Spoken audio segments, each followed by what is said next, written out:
Bang, bang. And we're back.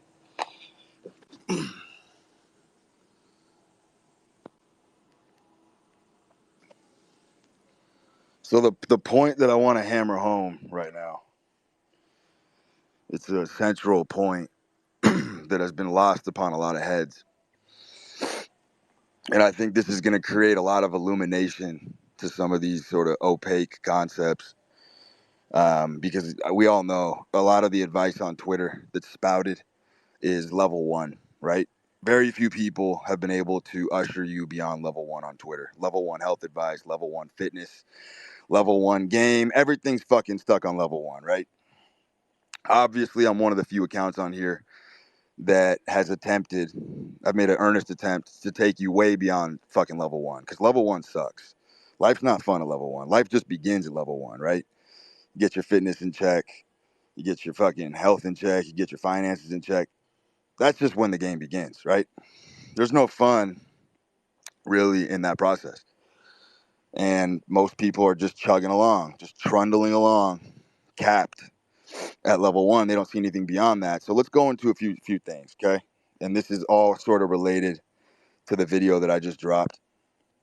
And the first thing I want you to understand is when it comes to health and it comes to aura, right? We talk about aura, which seems like this mysterious celestial thing that there's, it's a concept that gets disregarded because it's deemed as somewhat mystical. But we all do know aura is real, right? We know when a killer walks into a room,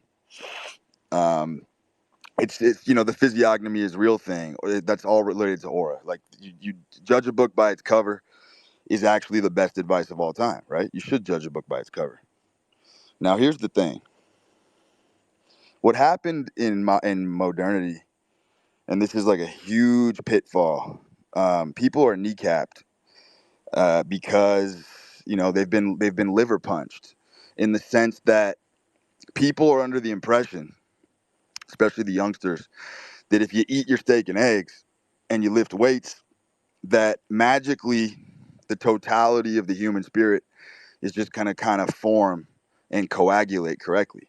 And that couldn't be further from the truth. You're missing a central part of the human experience in order to create that nexus point, which is the primal lifestyle, okay, is sold heavy on Twitter. Everyone wants to be fucking primal. Everyone wants to be tan. Everyone wants to be fucking jacked. Everyone wants to eat like a fucking predator, right? Everyone wants to die biting the throat. But there's a few massive flaws in the story. And I'm going to fill those with cement for you right now so we can be on the same page, okay?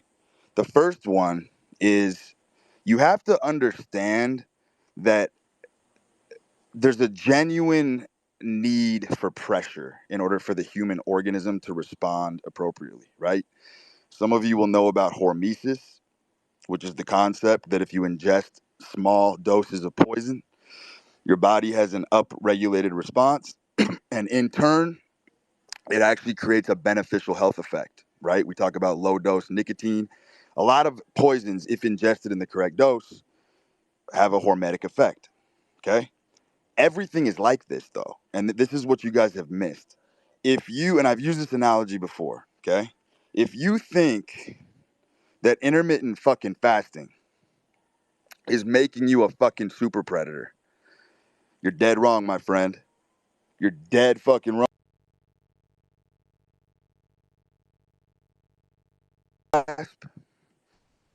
That these ancient men that you're trying to emulate, they had a genuine fucking hunger when they were fasting.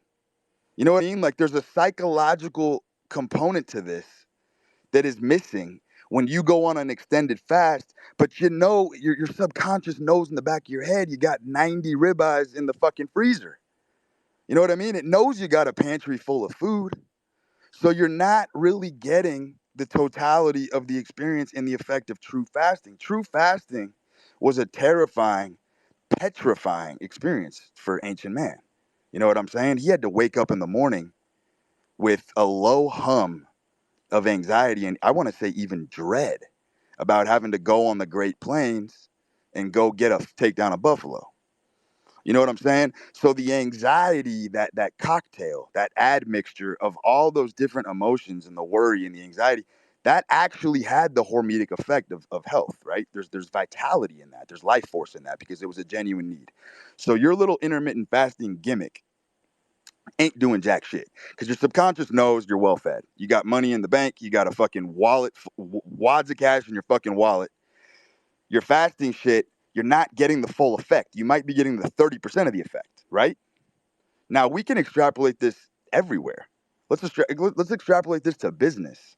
How the fuck are you a primal man when you got to put on a clown suit every day?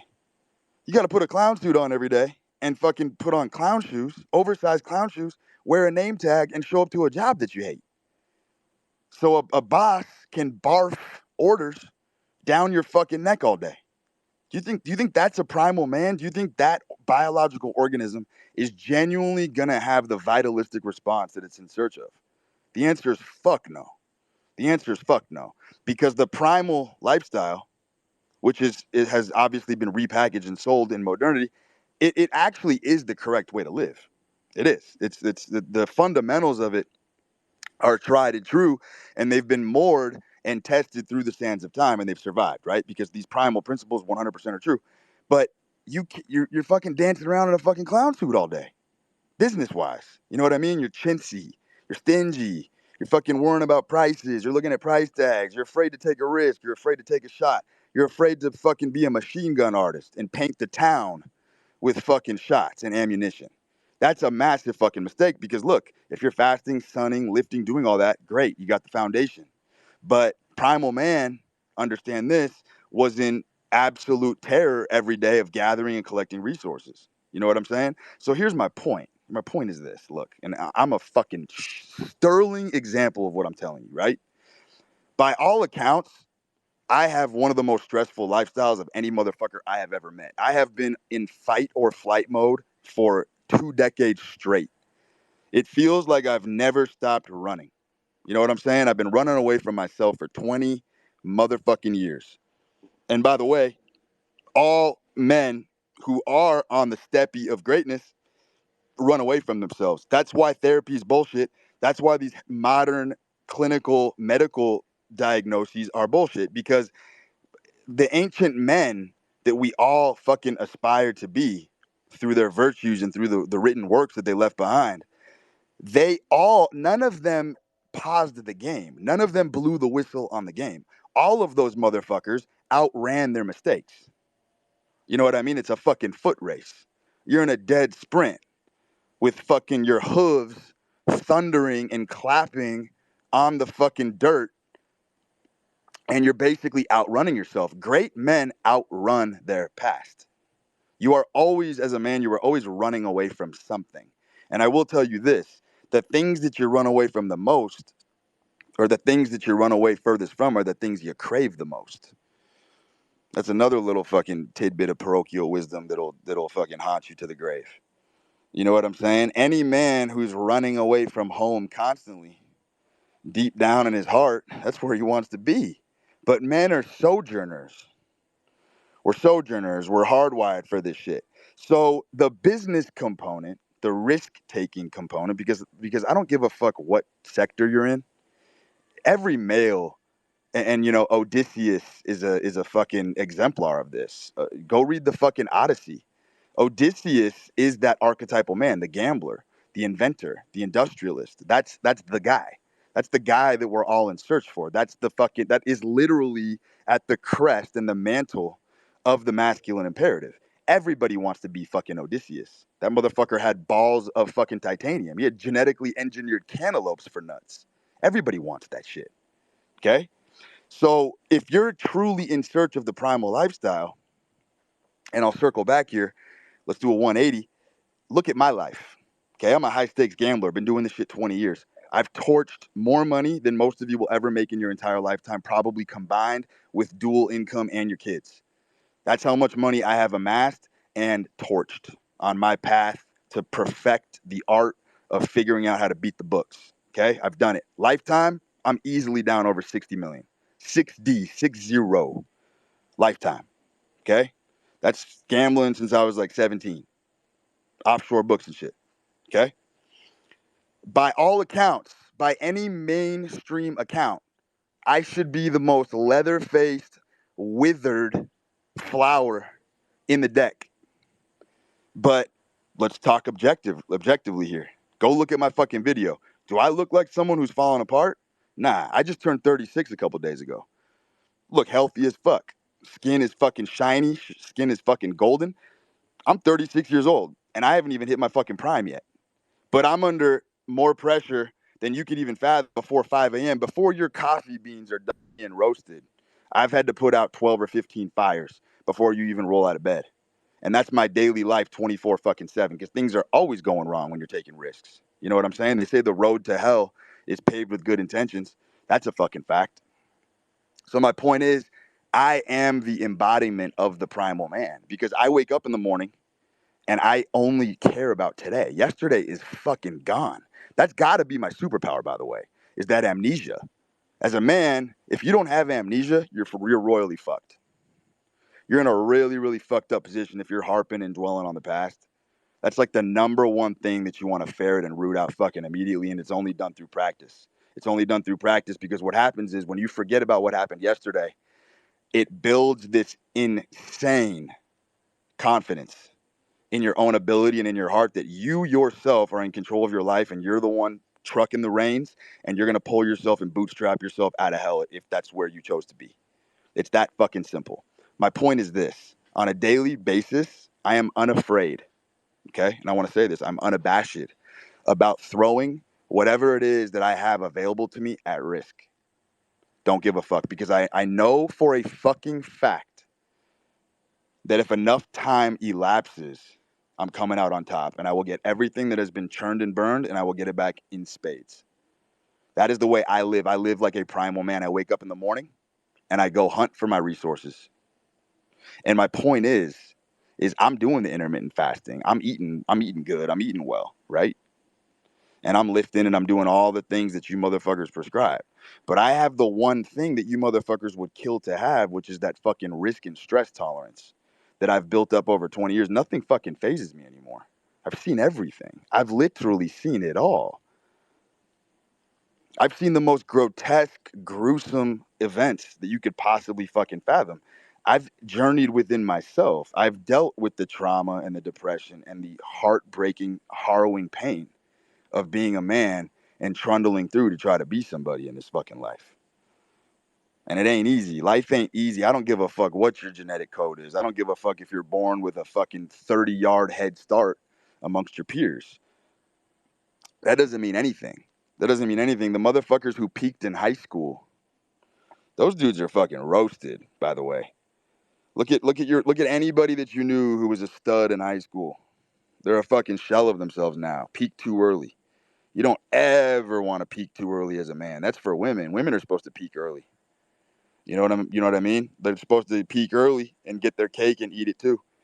But that's not how it works for men whatsoever. So my point is, I've been under absolute bone crushing stress. Like when I squat 300 pounds, believe it or not, it feels like 450, just because of the emotional lacerations that I've fucking withstood. You know what I mean? Like imagine pouring your heart and soul into something. I'm in the gambling realm. It doesn't matter how good I am. It doesn't matter how good my squad is. Variance happens. Things go awry. The train does go off the rails sometimes. And investing a decade into something and knowing that it could all be taken away from me is a very, very daunting mountain to climb. But it's also in my nature. The game was never supposed to be easy. I don't believe that. Humans are excellent problem solvers. But that's an entirely different game. If you're a man and you've solved all of your problems, you know what happens? You start stressing about not stressing. Like I've seen people tell me to my face that they have a huge quagmire that they need to work through. And then they'll come back to me a month later and be like, yo, I solved the problem. And they're miserable. They're more miserable than they were when they had the problem. And I'm like, what's going on here? Well, I figured out that motherfuckers, when they don't have enough stress, they start stressing about not stressing, start worrying about not worrying, start stressing about having nothing to stress about. And that's the kind of stress that makes you age like spilled milk, by the way. And it's not even about the aging. It's not even about the aesthetics. That wasn't my fucking point. My point is my vitality and my life force is restored. You know what I mean? I'm still trucking. I'm putting up numbers in the gym for a natural athlete at 36 that should not be physically possible with the shit that I've experienced, with the subjugation and the hell that I've put my body through. I have a lot of fucking miles on this body. My bones, my tendons, I've crushed them. I've put myself under heavy load and strain every day of my life. Every fucking day of my life, just to access and hold on to that portion of the human spirit that I'm telling you about when the chips are down, that's going to get you through.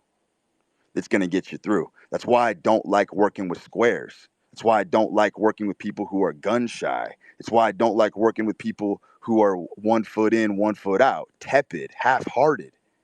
That's fucking bullshit. That's fucking bullshit. And that was my whole marketing angle on the heroic mission. You motherfuckers, it went right over your head. You didn't understand the heroic mission is heroic simply because it's about the fucking journey. It's about the fucking journey. It's about learning true life lessons and burning off the fake aspects of yourself, the masks that you're wearing, and figuring out who the fuck you really are. If you get outside your comfort zone and you take a risk, like many people have with me, people have fucking placed large wagers with me, alongside me. These motherfuckers took a daring leap of faith to better understand themselves and better understand life, because I'm holding their hand the entire motherfucking time. You know what I'm saying? We get into a tough spot emotionally. Who do you think's on the phone consoling people? Me, because I have the life experience. I've been here before. You know what I mean? I've been doing this every fucking day since some of you guys were in diapers. You know, with that fucking commercial, I'm a big kid now. I've been doing this shit for a long motherfucking time. So yet again, the grizzled veteran experience prevails, but it's because the biggest piece to my health puzzle in myself, that vitality and that life force. It's why I'm such a fucking it's why I'm so antagonistic towards supplements and steroids and TRT and crutches like that, because I know the human will. I know how powerful it is once you tap into your own spirit and you become obsessed with solving a problem. I know there's nothing you can inject that can compete with that. Not even fucking close. I mean, I cannot sleep in. I wake up in the morning and I am spry. I'm fucking bipedal. I'm on my fucking feet quickly. I'm ready to rock and fucking roll. And it doesn't matter how much sleep I'm on, because I love life. I have an absolute passion for the game of life. I love this shit. I love the game. That's why I wake up and fucking play every day. And I think a lot of you motherfuckers are missing out on that vital piece of the puzzle. You know what I'm saying? Like, you're sheltering yourself from risk. You know what's crazy? ADHD motherfuckers, want to shelter themselves away from risk. They use risk to shelter themselves away from being safe. You know what I mean? They'll fucking upturn every motherfucking stone to look for a war chest and look for treasure underneath. There's no stone that's not going to be unturned to a motherfucker with ADHD. That's where the superpower is, because ADHD, the only way to cure that motherfucker is risk. You know what I mean? You got to constantly have your planes in the army flying. You got to constantly have those Gatling guns fucking spinning.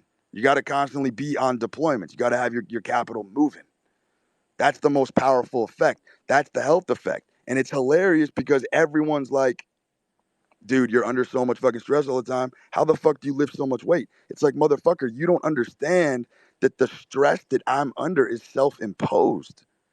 It's fucking self-imposed stress. I am in charge of it, which is what makes it very healthy and revitalizing. It's a restorative game that I'm playing. My health is fucking perfect by all measures at 36 years old. I can fucking do this till the end of time because I'm living in accord and harmony with my fucking nature.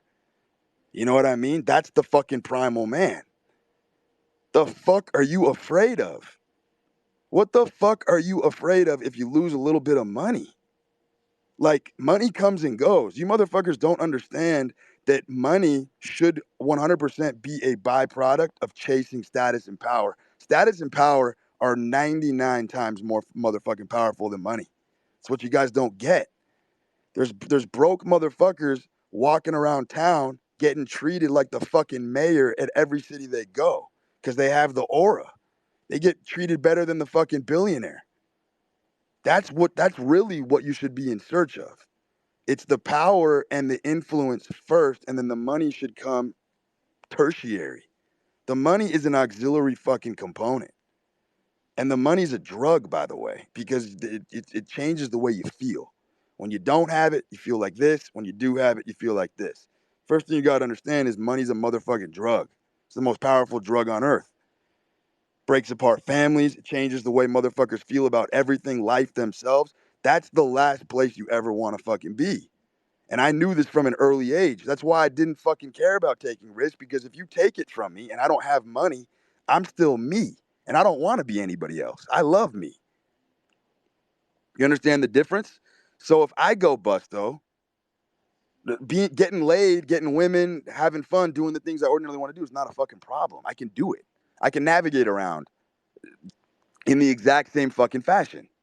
It's a fact. I've fucking proven it to myself 100 times. In fact, I'll fucking argue I was getting more play when I was fucking broke. You know what I mean? Because you kind of get that jerk boy hunger that just kind of bleeds into like the scene that you're in. And that's the whole thing. And then, you start thinking about life in these terms, and you're like, people don't understand life is supposed to be hard for you as a man. It's supposed to be very difficult. Like, if you're waking up in the morning and you don't have monster problems to tackle, then you're never going to rise to the occasion. You're never going to be a superstar. It's never going to happen. You only rise to the level of the problems you have. If you don't have massive problems, you ain't going to solve massive problems. You're going to be playing low stakes. You're going to be playing low stakes the rest of your life, which, hey, look, don't shoot the messenger. I think that's fucking hell on earth. Getting stuck at a low stakes table perennially? Who the fuck wants to live like that? At some point, you got to ante up and get to the big boys table. And that's where all the fun begins. And then once you get to the big boy table, you know what the real art form is? The real art form is to play at the big boy table the same fucking way you played at the little boy table. Meaning, just because the stakes are higher and the consequences are greater doesn't mean you change your strategy. Doesn't mean you bitch out. You got fucking $5 at the poker table, you're gonna play loose. Well, you know what? If you got 150 grand on the poker table, you play the same motherfucking way. That's the secret to life. When the stakes get higher, you start dating hotter women, you're in a higher position, higher status. It doesn't mean that you start to fucking pussy out. That's not the way the game should be played at all. You should play with the same zeal that you had at the low stakes, because the upside is so much higher. You know what I mean? Losing, this is what people don't understand. Losing is finite. Do you guys understand that? Losing is finite. There's only so much that can be taken away from you in life, which is why I don't think people attack big goals or take risks or whatever. There's only so much you can lose. It's finite. You can only lose so much money, right? If you're at zero, you're at zero. You can't really get less than that. You can be in debt, but like from an actual practical perspective, losing is finite, but gaining is infinite. Gaining is infinite. Winning is infinite. There's no cap on that. There's no cap on how much you can gain in life. There isn't one. There isn't one. So it's all about focusing on the upside and the ceiling rather than the floor. And most motherfuckers are just terrified about going through the floor. And I believe that's the incorrect way to live, especially if you call yourself a primal man. How are you going to call yourself a primal man, but you got 4 money managers earning you 4% a year in some fucking TD America trade account? Like, what's primal about that? What the fuck's primal about that? You ain't taking a fucking risk. You're getting some fucking bond yield. Okay, I mean, sure, it's a fucking viable strategy. A lot of Americans do it, but like, are you really fucking pushing yourself? Are you in control of your life? Probably not. To me, that just sounds like a hellish way to go. Like, I don't give a fuck how much money I have. I would never, ever, ever fucking plug my shit into some fucking tiny little fucking yield, because I feel like I'm putting the onus on somebody else. I'd rather take a shot in a project or fucking go into a team with motherfuckers and go in guns blazing, see what happens. Because that's where all the life experience is. And that's what this young generation, this Gen Z, is really going to be in a deficit because everyone just wants to be famous. Everyone wants to be famous. I mean, look at the fucking tweets on Twitter. Some of the shit's just, it's not only is it not legible, it's not even fucking comprehensible. Like, you got 18-year-old kids dishing out life advice. It's like, dude, shut the fuck up. Get in the back, buddy. Keep your mouth shut and learn something. You know what I mean? Before you start spouting off. Everyone's in on the fucking personal brand train.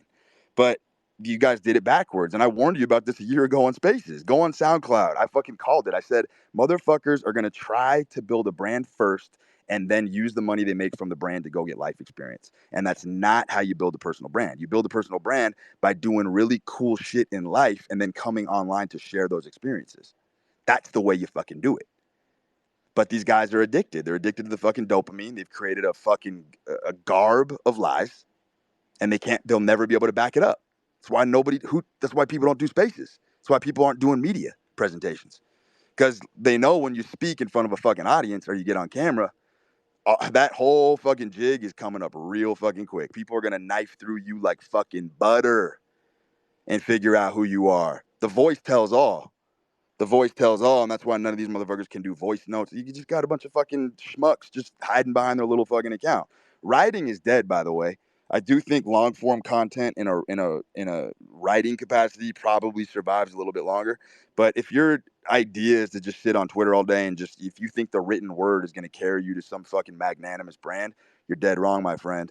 The game has changed. People want to see your face. People want to hear your voice. People want to know you can speak. People want to know you can back up your thoughts in an open arena. You know what I'm saying? That's why I always take questions in Spaces, because I enjoy the fist fight.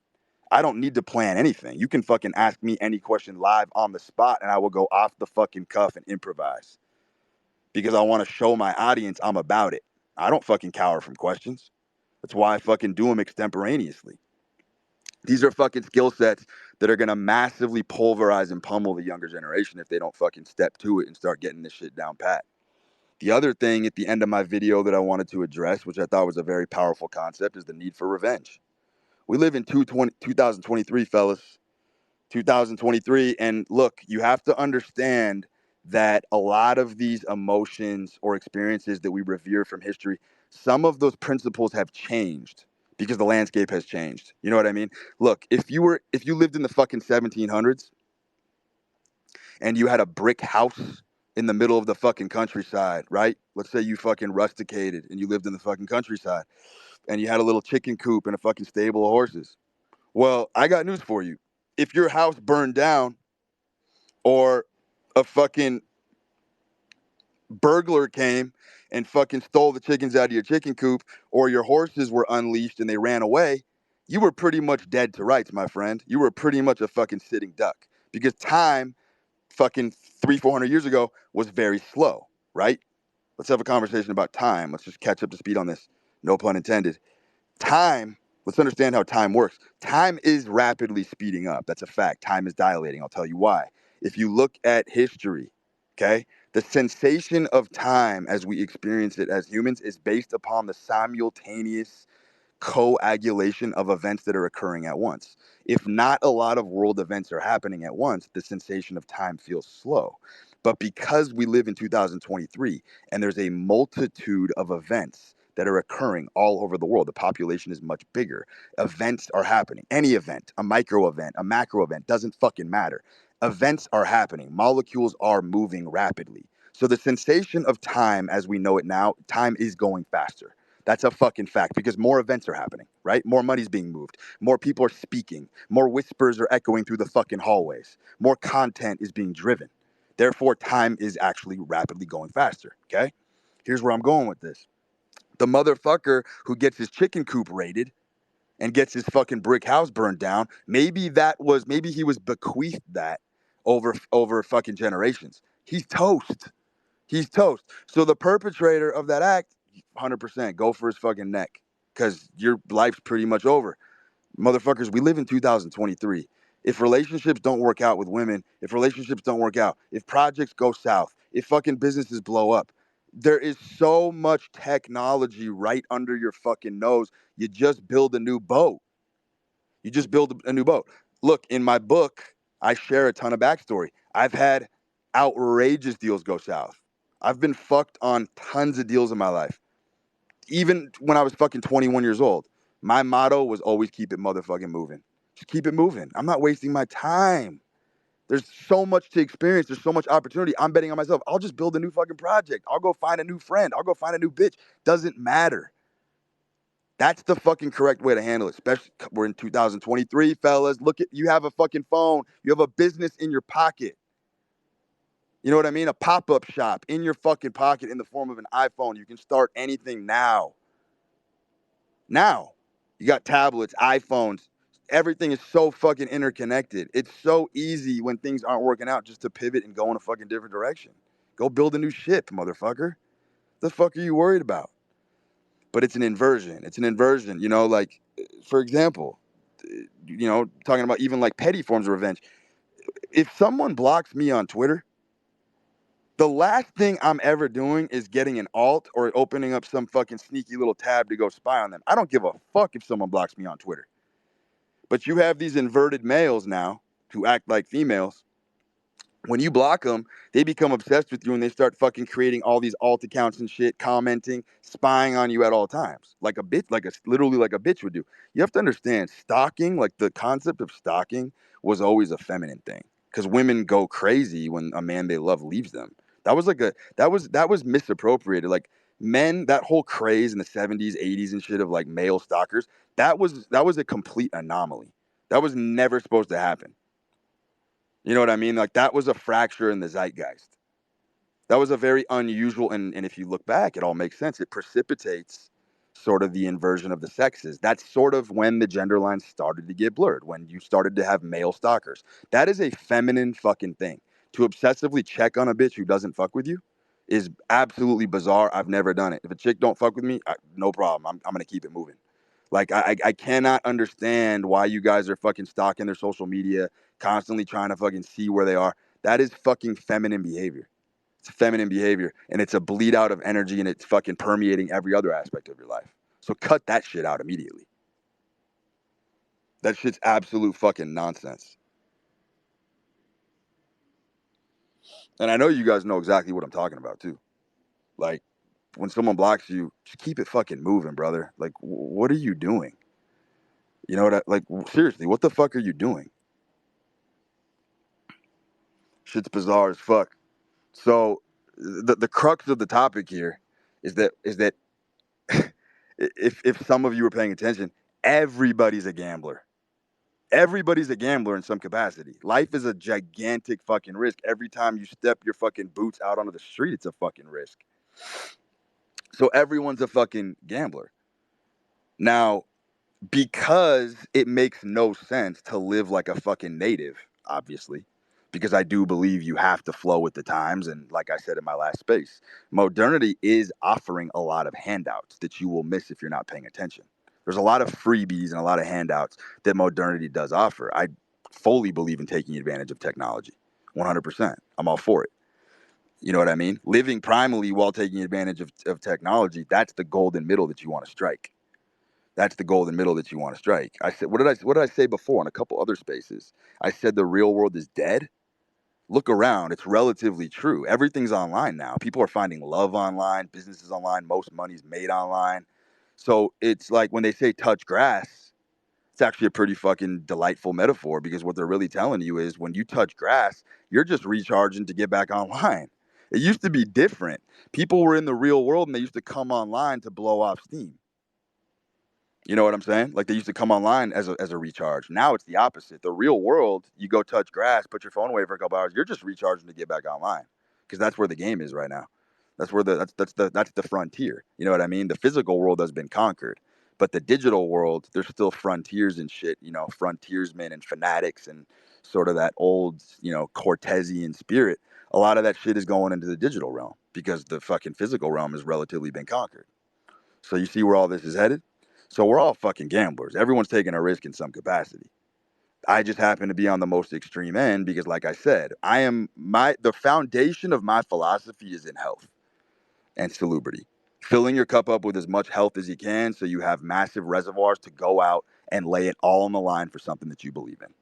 And if you have piss poor health, then you're leaving a lot of money in the bank and you're leaving a lot of gas in the tank as well. I believe in expending yourself fully. I mean, truthfully, the way I live my life, my testosterone should be sub 100. Should be. It's what a clinician would fucking tell me. But I guarantee you it's not. Guarantee you that shit's robust as fuck. I'm gonna pause for like 10 seconds. I gotta go get a cig real quick.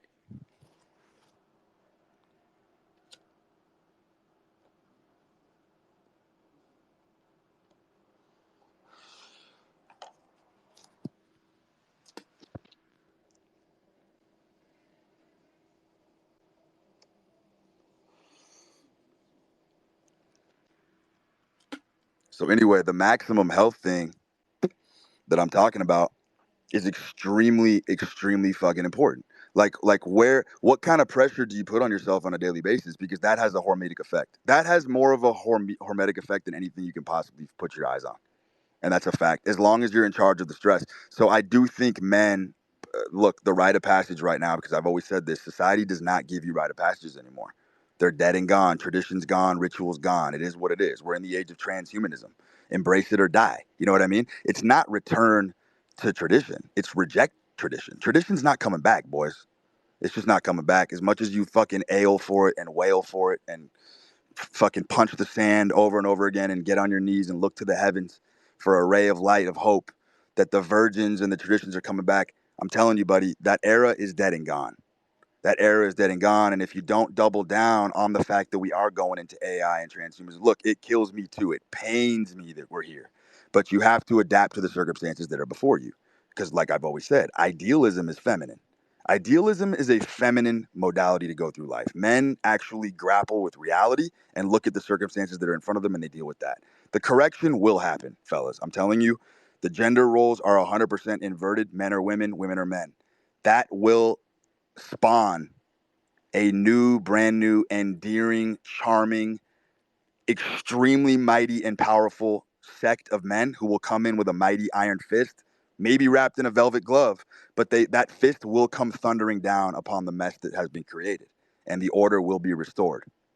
That's gonna happen. Probably not in our lifetime, but it will happen. Eventually, traditionalism will fucking come rearing its head again. Obviously, everything's fucking cyclical, right?